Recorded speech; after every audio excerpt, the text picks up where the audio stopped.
Betting app ఉద్యమం అయిపోలేదండి. ఎందుకంటే IPL పునఃప్రారంభం అయింది ఈ రోజు నుంచే కాబట్టి మన బెట్టింగ్ యాప్ ఉద్యమం కూడా పునఃప్రారంభం ఈ రోజు నుంచి అవుతుంది. Very good decision. మన ఆదిరెడ్డి గారు, ఈ ఆదిరెడ్డి గారు మీ అందరికీ తెలుసు, యూట్యూబ్ ఛానల్ ఉన్నాయి, 2 ఛానల్ ఉన్నాయి, వాళ్ళ మిస్సెస్ది. అడు తిరిగి నా మీదగా వస్తాడు అనుకున్నా. మనోడు రివ్యూలు చెప్పి సంపాదిస్తాడు. నించొని కదలకుండా కుర్చీలో కూర్చొని ఆదాయం అనమాట. కడుపు మంట లైట్ గా. బెట్టింగ్ యాప్స్ ఎక్కడ ఉన్నా అంటే ఈ ఛానల్ ఏదైతే ఉందో ఆదిరెడ్డి ఫ్యాంటసీ టీమ్స్ అనమాట. మనోడు ప్రిడిక్షన్స్ ఇచ్చేవాడు. అంటే మర్చిపోండి సార్. పాత పగలు ఎట్లా మర్చిపోమంటావురా? నీ ఇంట్లో కూర్చొని రివ్యూ చెప్తే డబ్బులు వచ్చాయా లేదా? మరి అలాంటి అవకాశం ఇచ్చిన ప్రజల్ని ఎలా మోసం చేయాలనిపిస్తుంది బ్రో?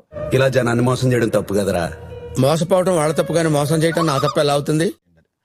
హల్లోనే అనుకున్నా ఈ యాప్ కొనుక్కుని ఈ యాప్ లింక్ నొక్కకుండా ఐపీఎల్ బెట్టింగ్ యాప్ అని వీడియో చేసి పంపించేస్తారు. ఇది వ్యాపారం. ఫ్యాంటసీ యాప్లు తెలంగాణలో బ్యాన్, ఆంధ్రప్రదేశ్లో బ్యాన్. రైట్? ఆంధ్ర తెలంగాణలో బ్యాన్. మరి అలాంటప్పుడు ఎలా చేసావు? ఎవరి కోసం చేసావు? బతుకు తెరువు కోసం సార్. నువ్వు వేసే యాశాలకి చేసే పళ్ళకైనా సంబంధం ఉందేంట్రా? అసలే సార్. ఇప్పుడు చాలా కుటుంబాలకి నేను 2 లక్షల చొప్పున ఇచ్చుకుంటూ వచ్చాను. ఇప్పటికీ ఒక 15 కుటుంబాలకి ఇచ్చాను. ఎంత గొప్ప మనసు నీది. చాలా లేట్ గా తెలుసుకున్నావు. ప్రమోషన్ వరకే చేస్తారు కానీ నష్టపరిహారం మేము చెల్లించు. ఆ ప్రాణాలకి మాకు సంబంధం లేదు. ఏదైనా నిజం ఫ్రాంక్ గా మాట్లాడుతున్నాడు.